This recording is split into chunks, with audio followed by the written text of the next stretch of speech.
So I'd done a little bit of this hike before, but not this far. It's actually just a road up to a water tower. There's also a comms tower at the peak, but then I saw this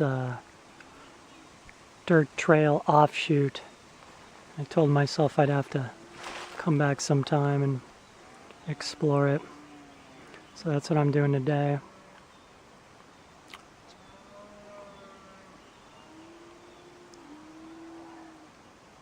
Might hear the cattle. They're quite a ways away, but making quite a racket down below.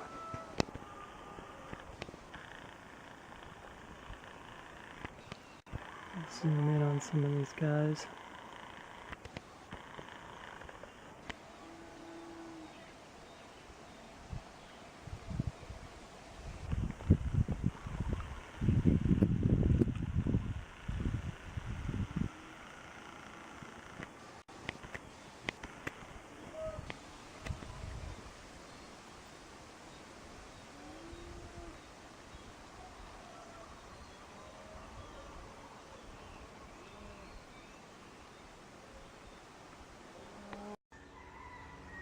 And just switched to a backup battery, which I thankfully brought with me.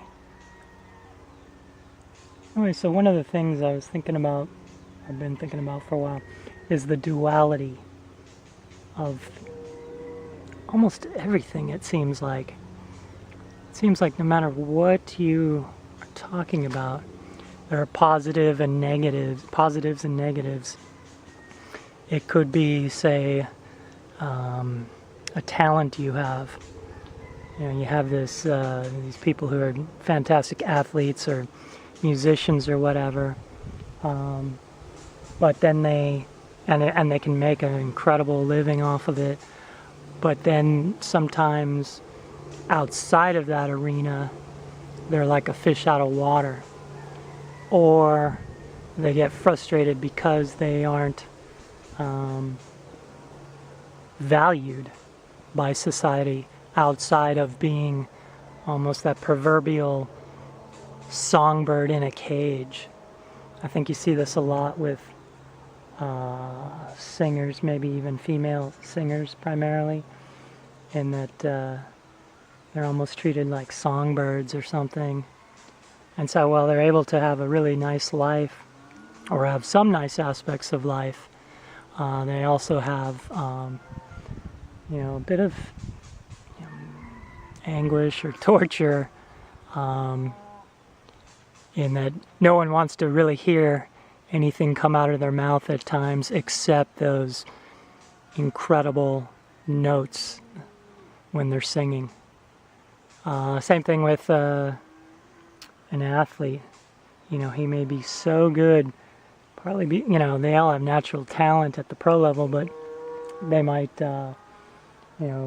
what sets, I guess, the best apart is that some of them are quite obsessive and perfectionist in what they do, and that requires, or to be a perfectionist and to be so obsessed means to shut out a lot of other aspects of your life in pursuing that goal to be the best. And so there's that duality there, and it's just like maybe where you live or whatever you got going in your life.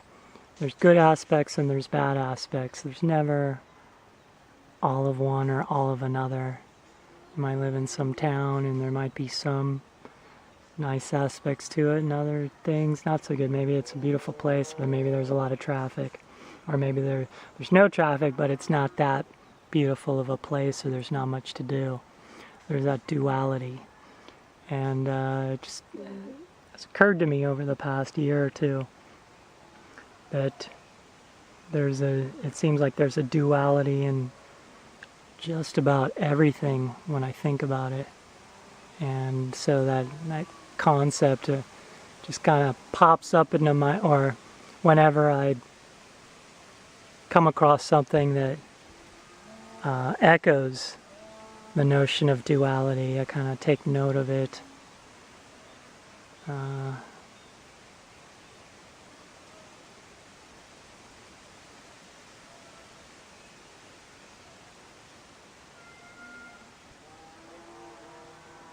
if you can still hear the cattle, but they're really making some noise.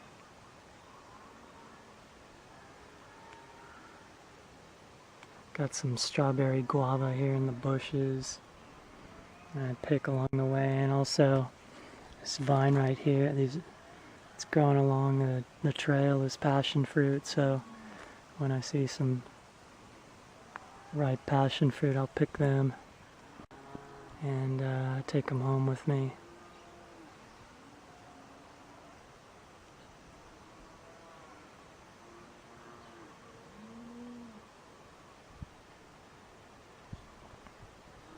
I was watching this comedian Bill Burr, and he was so funny at times, and then he could be, I guess, at least in my opinion, such a complete asshole in others. Again, echoing the kind of duality, the notion of duality in my mind, in that, you know, maybe I find him hilarious only when he kind of agrees on a subject with me. Maybe his hilarity is a function of him being a bit of an asshole without much of a filter. Or maybe it's being at times a tremendous asshole, and he says things that people, you know, privately think or whatever, and he he happens to be maybe a little bit more obsessive compulsive about his complaints about things, and at times you can, if it resonates with you, you can find it just so funny. Times maybe if it doesn't resonate with you, you can find it incredibly annoying.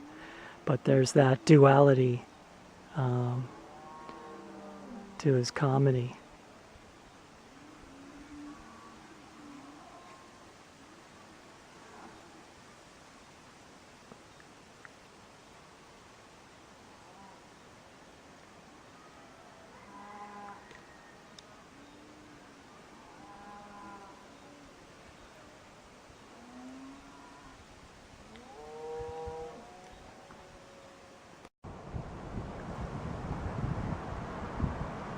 So another instance of duality would be biography I read of Ronald Reagan, where it seemed like, you know, he was the father of the nation, really, or the father figure to the nation for 8 years, even beyond that for some people.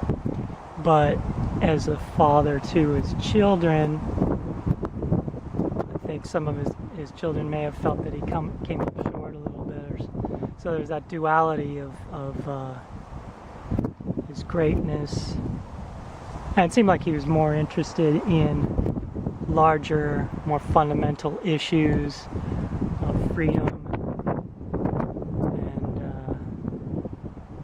and really the basis of this country, and less, you know, maybe people-oriented or individual or relationships with individuals.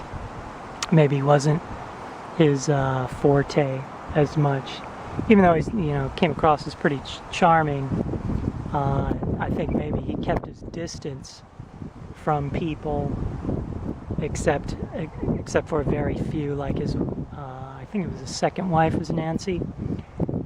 So yeah, it's that duality.